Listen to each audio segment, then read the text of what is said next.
estar aquí esta noite, o Concello de Cambados por estar aquí, por apoiarnos sempre do xeito que sea, sempre estades aí, a Asociación Pro Dereito, que esperemos que algún día deixe de ser Pro Dereito estén xa plenamente integrados. Isto fixémolo para eles, así que espero que o disfrutasen.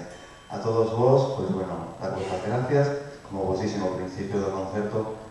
A partir de agora nos vemos nas rúas e nas calles, nas plazas de Cambados. Así que moitas gracias por vir e boas noites.